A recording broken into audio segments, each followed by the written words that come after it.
Acredita que essas visões era uma coisa meio atemporal? Era uma visão que vinha e é uma coisa que acontece e depois a pessoa fala, tá, eu vou escrever sobre isso? Ou é o tempo que demora para as coisas acontecerem acontecendo na cabeça dele? Entendi. É assim uma resposta absoluta, nenhum teólogo vai poder te dar. Não tem como, né? Porque há momentos da visão que Deus fala assim, vai e escreve. Parece até que estava quase ditando para ele. É porque eu não sei se já teve algum tipo disso, em algum tipo de oração, que você tem algumas visões, algumas coisas que passam de relance. Exatamente. Só que quando você para pra pensar, aquilo é uma história grande, né? Mas passou como um relâmpago, assim. Peraí. Eu vi uma cena da minha mãe, não sei o que, tá. Ah, entendi. E aí ela... E às vezes a posteriori. Depois, agora eu lembrei de Deus me deu um aviso. Exatamente, era um aviso. Eu não acho que as coisas são excludentes. Deus é didático, Deus tem várias maneiras de revelar através de sonhos, visões. Pode ser qualquer coisa. Aliás, eu até acredito que o Apocalipse, para responder a você, ele não foi dado todo de uma vez para João. Acho que não, né? Por quê? Quer ver?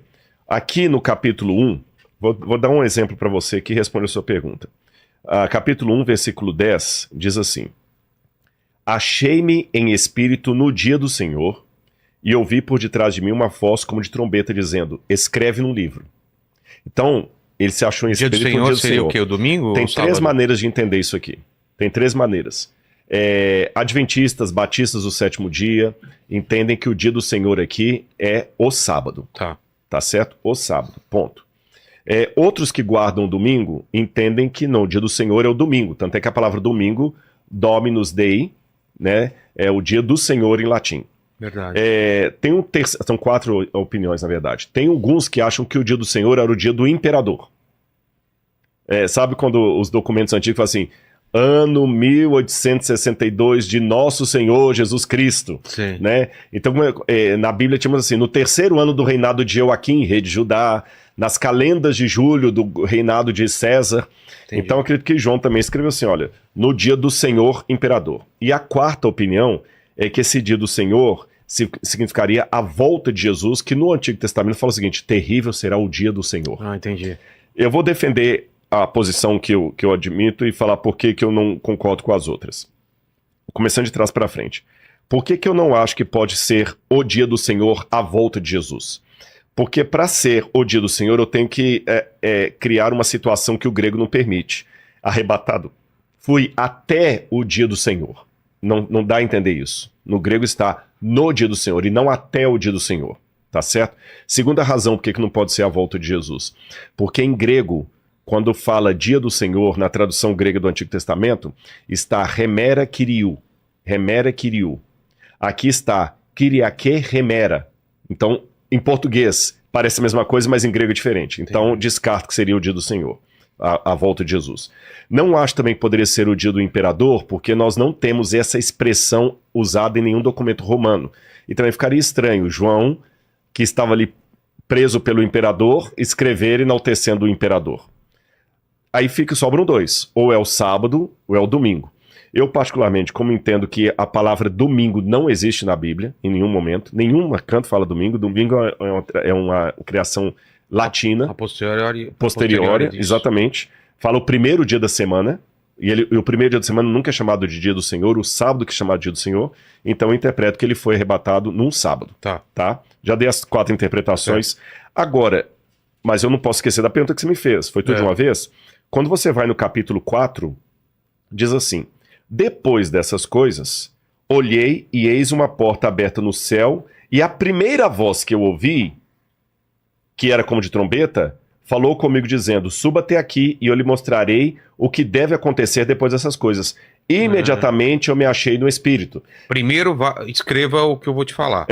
E agora eu vou a mesma voz. Exatamente, ele fez referência no outro momento. Porque ele já estava, se ele já estava em espírito, achei-me em espírito no dia do Senhor, aqui ele fala, achei-me em espírito, então dá a entender que houve mais de uma ocasião em que ele teve a visão. Agora, nessa situação aqui do capítulo 4, ele vai ter uma visão de cara do trono de Deus. E eu vou resumir pra galera. Olha lá, já tá no gatilho. Cara, ali, ó. O que é isso? Essa imagem aí, pra galera de casa entender, é o que está no capítulo 4 do Apocalipse. A descrição. Olhando assim, parece muito confuso. Eu vou resumir pra vocês, descrever o que João viu, foi isso aí.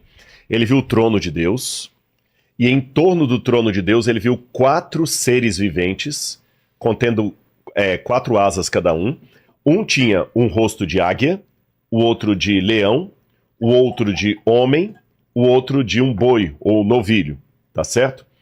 E ele viu, além desses seres em torno do trono de Deus, de novo, 7 tochas, espíritos de Deus. Quem tá vendo o candelabro ali, olha, tá bem? E além disso, ele vê um altar, que está aqui de ouro, mais à frente, um altar de ouro, e 24 idosos ou anciãos vestidos de branco com coroas na cabeça. E além desses, ele vê atrás de todo esse aí uma multidão de milhões e milhões de anjos.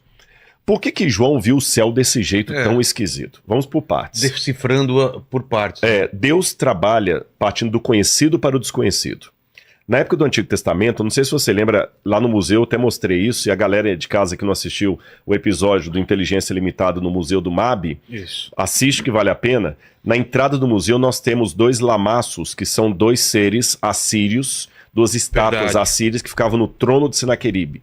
E essas estátuas são uma composição de leão, asa de águia, leão, águia, boi e ser humano. Os mesmos animais ali.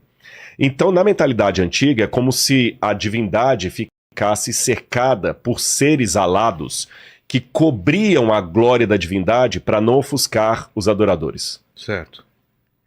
Então, Deus falou, olha, eu vou mostrar isso de maneira simbólica para você entender também. Então, Deus também aparece na sua glória maravilhosa, e aqueles querubins, querubim em hebraico significa querub, aquele que cobre, querubim, que cobre, que protege.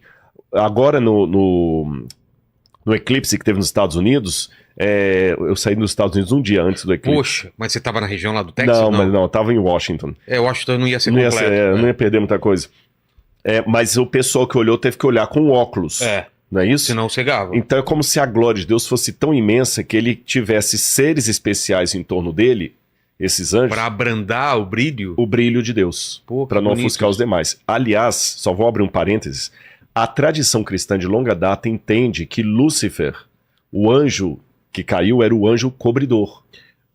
Que ele ficava como um anteparo. Os privilégios que cobria a glória de Deus. Cara, essa imagem é muito, muito poderosa, né? Olha o que ele perdeu. Ele era o que estava de frente para Deus e cobrindo para os outros não serem ofuscados. Cara, isso por isso que, embora o nome Lúcifer não está na Bíblia, Lutíferos, que é carregar de luz, mas na Bíblia fala, ó estrela da manhã, que pode ser uma tradução como está no latim, Lutíferos, que cobre a luz, né? Lúcifer. Então ele perdeu essa posição. Então ele seria um desses. E ali você tem a trindade, que você tem Deus Pai sentado no trono, simbolizado por aquele no trono, o Espírito Santo, que são aquele fogo ali.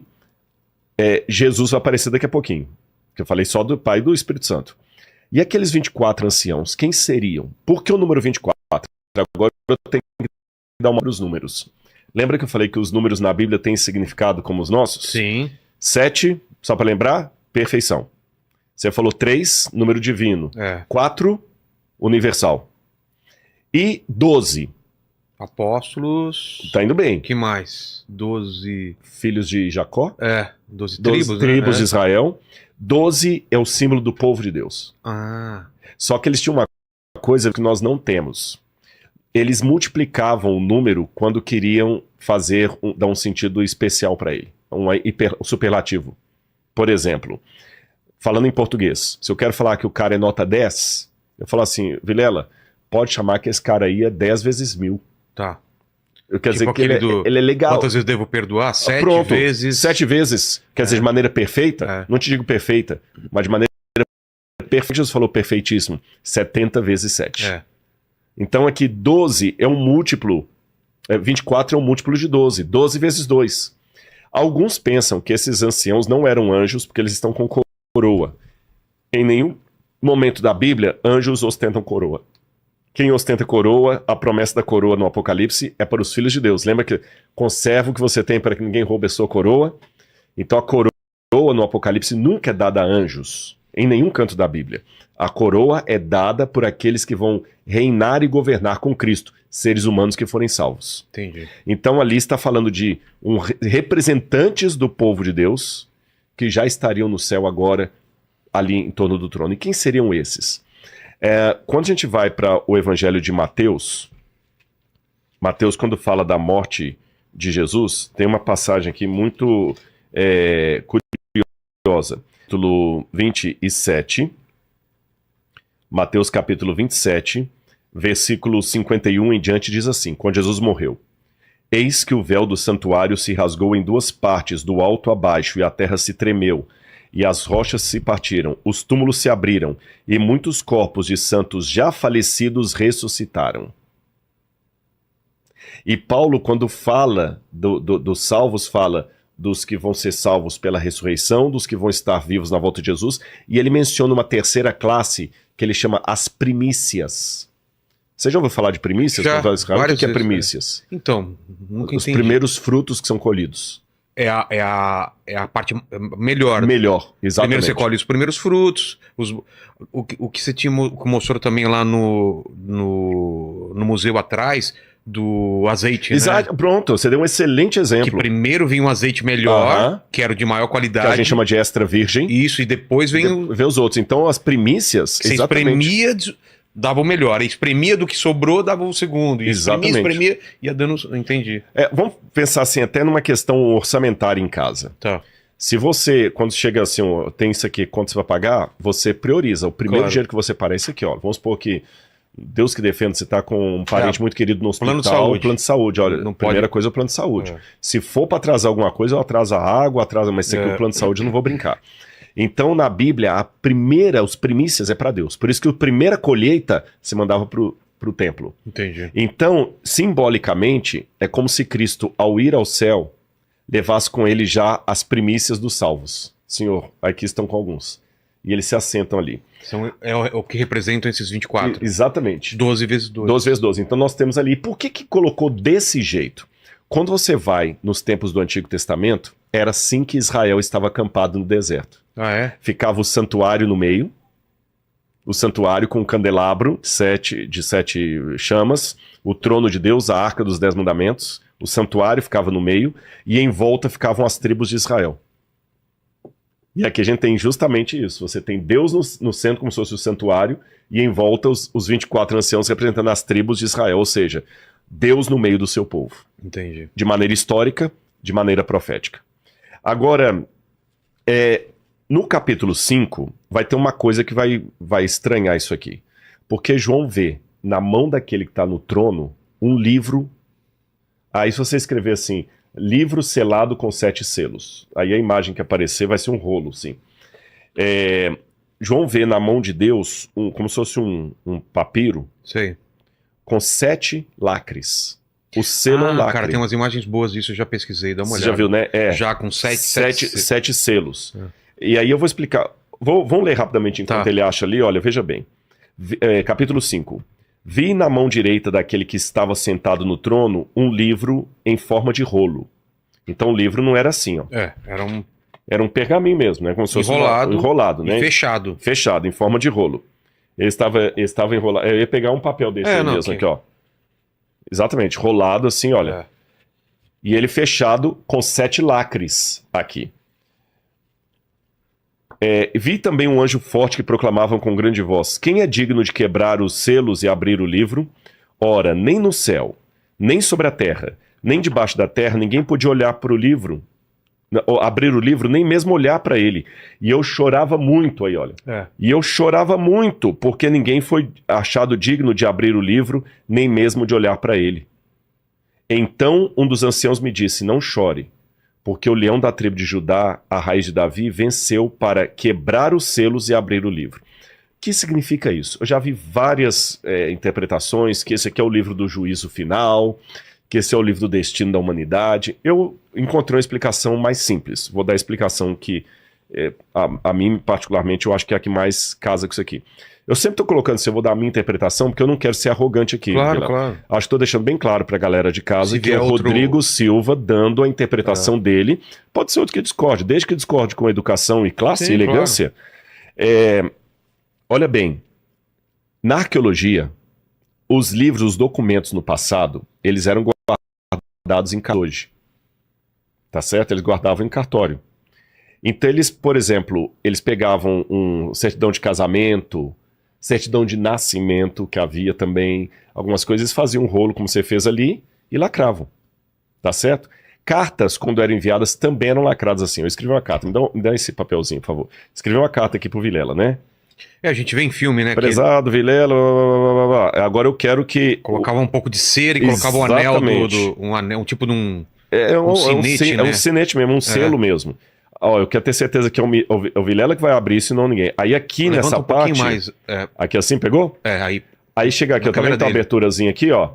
Aí. Nesse ponto aqui, eu pegava, colocava um pouquinho de argila, que cola, e vinha com um anel, pá, e selava aqui.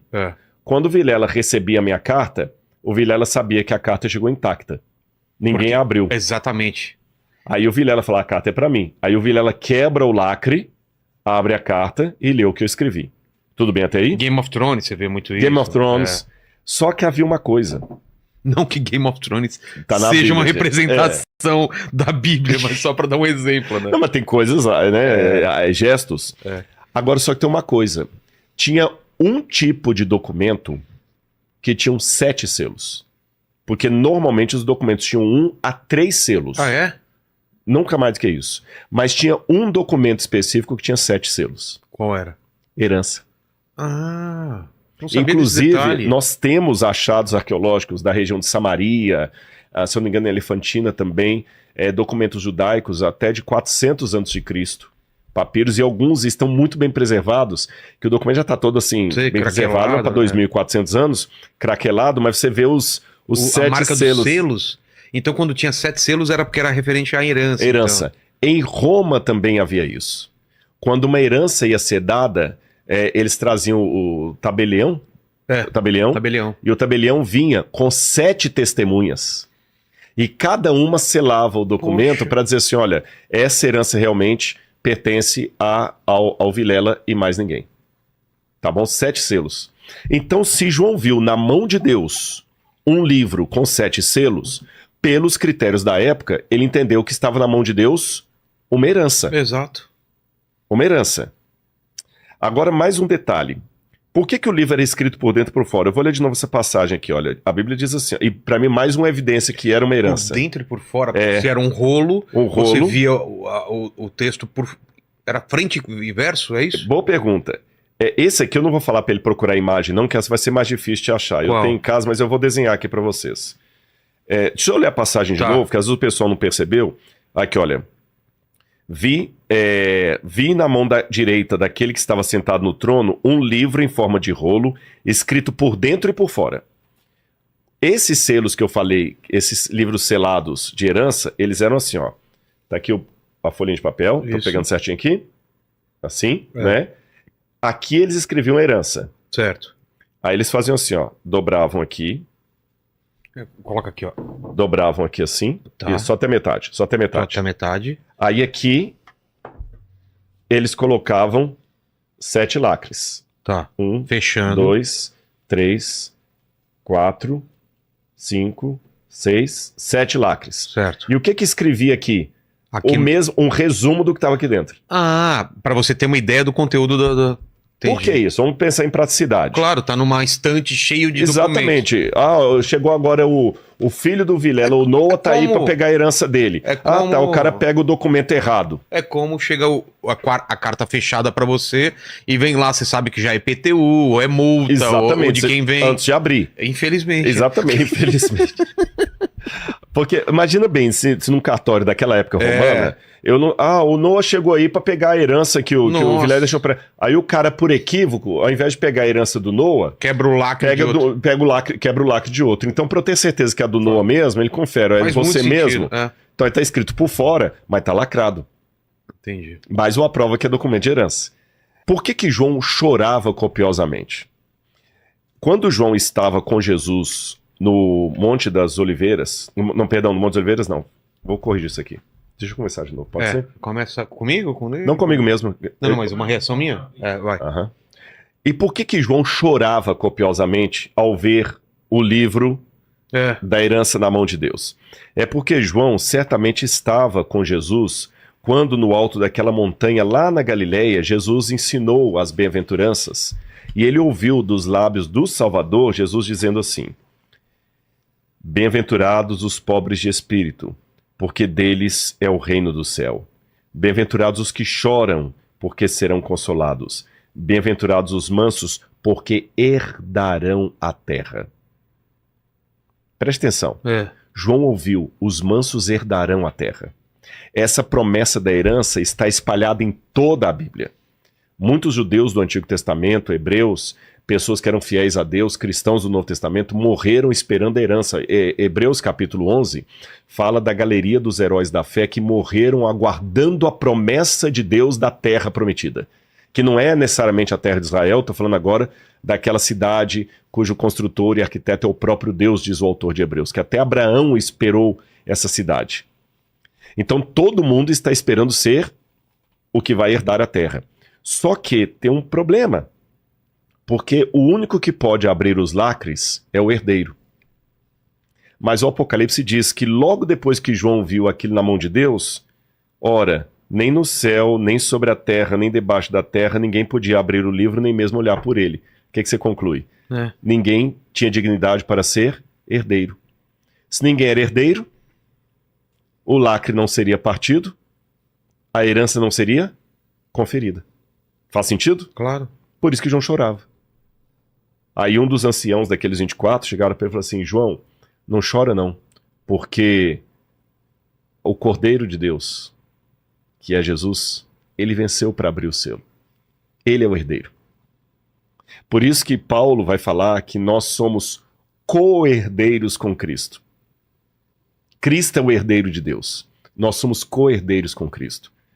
Quando Cristo morreu na cruz do Calvário, ele legalmente adquiriu o direito de ter a terra como herança. E ele partilha conosco a herança que era dele. Então nós não somos herdeiros do céu. Nós somos co-herdeiros de Cristo do céu. Por isso que a promessa do Apocalipse é: o vencedor sentará comigo no meu trono, assim como eu sentei com meu pai no meu trono. O vencedor dará uma coroa. O vencedor andará comigo vestido de branco. O vencedor, eu vou dar para você o meu cetro. Olha a humildade de Cristo. O vencedor sentará comigo no meu trono como eu sentei com o Pai. Isso é muito sério, Vilela. Veja bem, eu não posso rebaixar Jesus, porque Jesus é Deus. Mas ele é Deus numa situação que eu não tenho como ser Deus, porque Deus é inigualável. Mas ele fala que de alguma maneira ele vai compartilhar a glória dele comigo, então não pode ser a glória divina, porque essa é única. Que glória Cristo vai compartilhar comigo? Aquela que ele, por causa da cruz do Calvário, vai ter agora, que é uma glória ainda ferida, com as marcas dos cravos das mãos. Você entendeu? Foi o preço que ele pagou. Então ele é o vencedor. Por isso que João agora enxuga as lágrimas e começa a ver que à medida que Cristo vai quebrando cada lacre, vão acontecendo de novo uma etapa de sete episódios que ilustram novamente a história do povo de Deus.